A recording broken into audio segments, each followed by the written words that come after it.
外星人第一次坠毁在地球上，为了不引起大众恐慌，美国掩盖了飞船和外星人的真相，甚至连总统都毫不知情。国防部还设立了51区对其进行研究，本以为能通过外星人的标本研究出高等科技产物，却没想到40年后，在月球最不为人知的黑暗面，一艘巨大的外星飞船正在快速接近地球。在地球上的外星人探测中心收到了来自外星的信号，一时间科学家们手忙脚乱。很快，国防部也得知了消息，确认一艘直径550公里的巨型 UFO 正在向地球飞速驶来，体积几乎是月球的1/4。这时，外星母舰通过入侵地球的卫星获得了足够的线索，停在地球轨道上方。从母舰开始分裂成30艘小型母舰。第二天，国防部向总统汇报了这一情况，说散落的小型飞船虽然比母体小，但直径也有15公里以上，一路火星闪电般的向世界各地飞去。几乎所有的探测设备都被不明原因干扰。总统府收到了大量飞船的目击报告，但他们仍在隐瞒真相，并极力安抚受惊吓的群众。与此同时，电视台的设备也因干扰而瘫痪。电脑工程师戴维被请来紧急抢修，在检查设备时，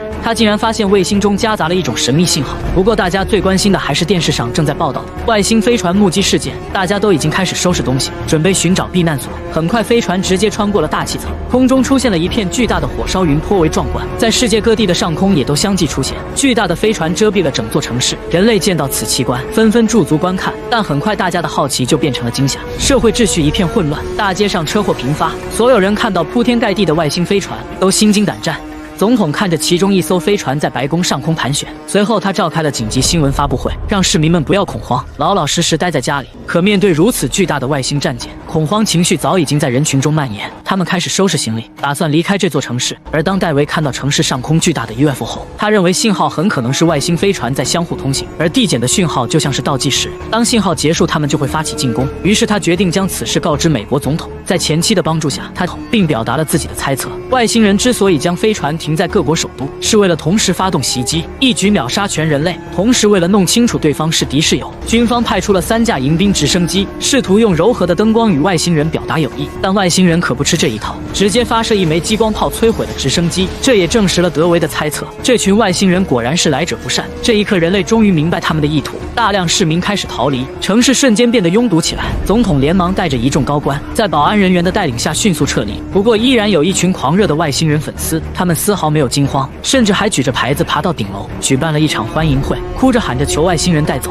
随着倒计时的结束，飞船缓缓打开了舱底大门，刺眼的光芒逐渐凝聚能量。狂热的粉丝们屏住呼吸，静静地期盼着神迹的发生。此等奇观让正在逃亡的人类纷纷下车驻足观看。但外星人可不是来表演灯光秀的，接下来等待他们的就是毁灭。突然，一道毁天灭地的光柱倾泻而下，顷刻之间，100米高的建筑瞬间被击个粉碎，能量迅速向外蔓延，街道上的人群都来不及反应。燃烧的火焰如同海浪一般席卷了整座城市，无数人在一瞬间消失殆尽，整座城市变成了地狱。与此同时，世界各地都面临着同样的遭遇，仅仅是降维打击就给人们带来无尽的恐惧。熊熊烈火犹如猛兽般吞噬一切，紧接着白宫等标志性建筑被直接秒成了渣。我虽然很想说一句干得漂亮，但是我忍住了。不得不说，外星人的军事科技真的很强大，不到1分钟的时间就直接将一座城市摊成了煎饼。幸运的是，总统一行乘坐的飞机在最后时刻成功逃出，这才免遭一难。这一刻，慌乱的人群中，一位母亲抱着孩子正在逃命，眼看着灾难即将来临，她急中生智，一脚踹开隧道维修室，带着儿子躲了进去。在死神降临的最后一刻，狗子也跳了进去。第一波攻击过后，整座城市化为废墟，只剩下母子和一只狗活了下来。面对如此强大的对手，军方立即展开反击。王牌飞行员史蒂文被迫结束假期，提前返回基地接受任务。很快，一支空战部队集结完毕，朝着外星飞船的方向突击。当战斗机抵达外星飞船前方时，眼前的庞然大物让飞行员都感到震惊。但目前的局势没有时间让他们胆怯。在距离飞船几公里的地方，指挥官果断下达了自由攻击的命令，数百枚主动雷达制导导弹同时发射。然而，就在距离飞船100米的地方，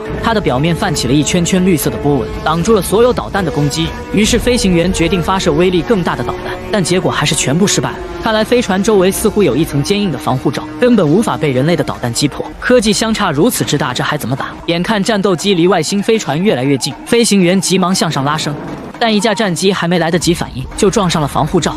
本想继续撤退，这时大量的小型飞碟冲了出来，人类与外星人的战争正式打响，双方展开了惨烈的空中战斗，人类的战斗机相继陨落。这些小型飞碟不仅战斗力强悍，而且也带有防护罩，这对于军方来说显然是处于劣势的。很快，人类的机群所剩无几，总统立即下达了撤退指令，但为时已晚，在外星人的猛烈攻击下，整个战斗机编队就只剩下2架飞机了，并且外星飞碟还在继续追击。其中一名飞行员为了保护同伴史蒂文，选择爬升高度吸引火力，结果被打成了炮灰。很快，飞行员就只剩下史蒂文一人。与此同时，无数外星战斗机利用信号反追踪，突袭了北美防空基地。结果人类还没来得及反击，整个基地就被外星战斗机彻底摧毁，像是上演了一场现实版的星际大战。另一边，史蒂文利用出色的飞行技术，将一艘外星战机引诱到峡谷中。凭借着峡谷地势险峻，他不断做出高难度动作来躲避敌人的炮火。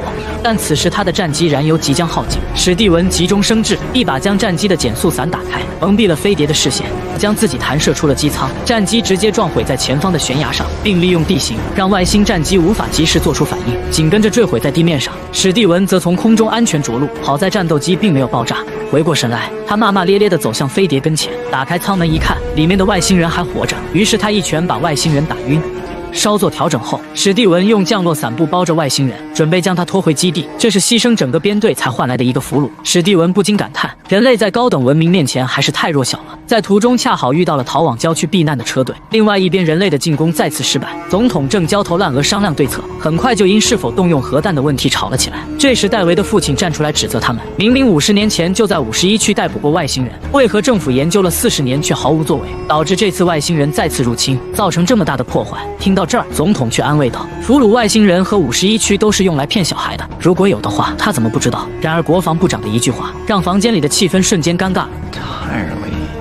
他们便把总统带到了51区。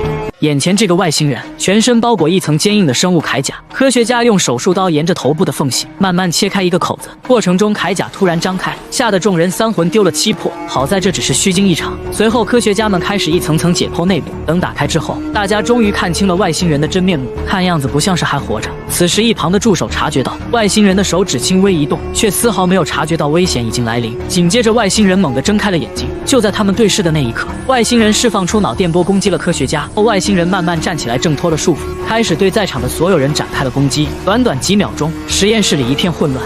不一会儿，总统过来查看研究进度，看到了这可怕的一幕。这句话是外星人通过自己的触手，借助科学家的声带发出来的。随着浓烟缓缓散去，外星人终于露出了真身。总统试图与外星人谈判，大家可以和平共存。殊不知外星人早就铁了心要毁灭人类。在谈话中，总统无意中看到了外星人的眼睛，结果也被外星人用脑电波袭击，顿时头疼欲裂。为了救总统，其他人赶紧果断开枪击毙了外星人。倒在地上的总统这才有所好转。而总统通过刚才的意识连接，得知了外星人的计划。原来这伙外星人在宇宙中就像蝗虫一样臭名昭著，四处掠夺各大星球上的资源。等到自然资源枯竭之后，便去其他星球。这回轮到地球了。由于外星人的意识是实时共享的，在军官将他击杀后，一场人类与外星文明的战争注定要打响。就在刚刚，总统等人来到神秘的51区时，见到了40年前捕获的外星人飞碟。看着眼前的外星飞船，所有人倍感震惊。这些年里，科学家们一直在进行修复，直到前几天外星飞船突然降临，飞碟才重新启动，以及当年战斗机里的3名外星人都被完好的保存着。遗憾的是，经过40年的研究，才知道外星人其实和人类很相似，虽然他们的身体也很脆弱，但他们身上却披着一层像套娃一样的生物铠甲，可以起到保护自己的作用，以及能通过心理感应进行交流，其他就一无所知。随后博士带着戴维参观了飞碟内部，并告诉他自己对这艘飞船基本研究透彻，但唯独显示器上的图表，博士研究了40年却一无所获。戴维顺势拿出自己花40秒破解的卫星信号，直接把电脑和外星飞船连接起来，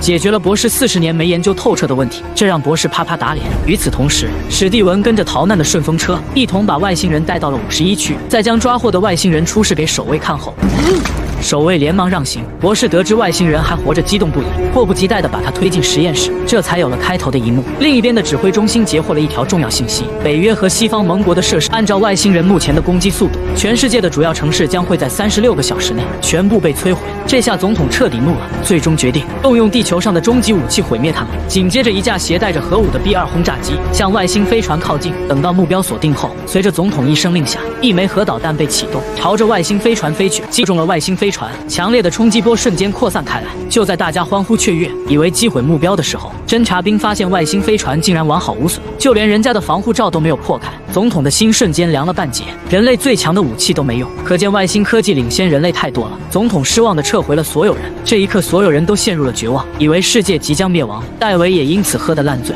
颓废地在室内破坏东西，内心充满了崩溃和绝望。虽然他知道外星人的信号模式，可知道又怎样？但他还是无能为力。直到父亲提醒他多穿点衣服，万一染上病毒会感冒的。这句话让他清醒过来，找到了突破的方向。于是立即召集所有人来到了大厅。他把一个可乐罐放在外星飞碟上进行测试，第一次子弹毫无悬念地打在防护罩上，反弹了出去，吓得所有人一大跳。可在戴维输入电脑病毒后，外星飞船的防护罩已经消失，结果子弹很轻松就击中了可乐罐。原来戴维发现外星母舰入侵了人类卫星，所以才能精准的在每个重要地区发动攻击。如果他能登陆外星母舰，在几分钟内把病毒植入到母舰的系统里，就能关闭所有飞船的防护罩。全球军队同时联合进攻，必定能给外星人致命一击。虽然有些人没有听懂，但现在只有这一个办法了。史蒂文自告奋勇，由他驾驶坠毁的外星飞船，和戴维一起潜入外星母舰。总统同意了这个策略。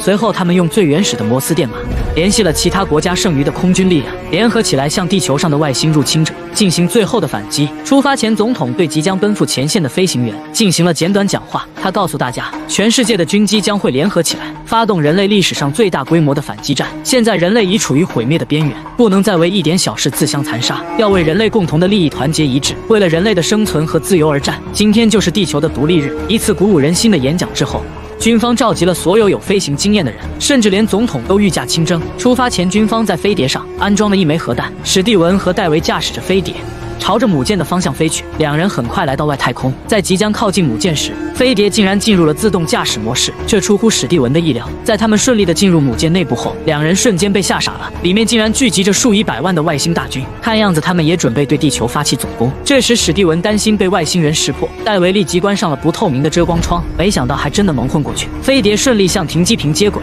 开始补充能量。戴维借此机会成功连接母舰，开始上传病毒。此时人类战斗机编队抵达了预定位置，很快病毒就植入成功。地球指挥部收到消息后，总统带领的机群向外星飞船进行了试探性攻击。但是在导弹即将击中飞船的时候，飞船周围的防护罩依然存在。戴维的计划似乎失败了，飞机编队不得不暂时撤退。但是不畏惧的总统又发射了一枚导弹，没想到这次竟然成功了。在众人的欢呼声中，战机群再次恢复编队，开始集中火力向外星飞船发起全面进攻。只见无数气势汹汹的飞碟倾巢而出，双方在空中展开一场激烈的较量。只要没有了防护罩，人类与外星人的战力势均力敌。与此同时，地面基地也遭到外星飞船的袭击，无数士兵惨死。所有人都赶紧躲进防空洞，来不及逃的都成了炮灰。外星飞船也缓缓移动到指挥部的上方，并启动了终极武器。总统发射一枚导弹想要阻拦，不料没有击中要害。眼看着激光炮即将发射，结果众人的炮弹都用完了。紧急情况下，一名老兵将最后一颗导弹锁定目标，无奈导弹竟然卡住了。危急时刻，老兵摘下氧气面罩，开着战斗机独自飞到能量口。就在激光炮发射的前一秒，老兵舍身直接撞上发射的炮口，没想到外星飞船从里到外被炸了个通透。原来飞船的菊花才是他真正的弱点。随后指挥部便将这个消息传递给了各国盟友，很快世界各国也如法炮制。就这样，所有的外星飞船都被摧毁了。另外一边，史蒂文和戴维完成任务准备离开，却发现飞碟被固定无法启动。对面的外星人也发现异常，将控制权转移到了母舰，手动打开了飞碟窗口，这让两人陷入了绝望。既然如此，那就和对面指挥舱里的外星人打个招呼吧。输入了自毁程序，设定30秒倒计时，并发射核弹，打算同归于尽。结果意外破坏了控制中心，飞碟的控制权被解除。史蒂文驾驶飞碟选择迅速逃离，身后跟着3架外星飞碟紧追不舍。史蒂文使用高超的飞行技术，朝着出口冲去，一次又一次躲过攻击，终于在舱门关闭前0.23秒逃了出来。外星人只能眼睁睁地看着核弹倒计时，随着一声剧烈的爆炸，母舰破碎成无数碎片，人类终于取得了胜利。戴维和史蒂文以拯救地球的英雄凯旋归来，两人也都顺利抱得美人归。战舰爆炸产生的浓烟和大气层中母舰残骸的燃烧痕迹，如同烟花一般，庆祝着地球的独立日。这是26年前上映的经典科幻片。如果外星人降临地球，以人类现在的科技能打败他们吗？外星人来了，是否也有人会做出一些狂热的举动？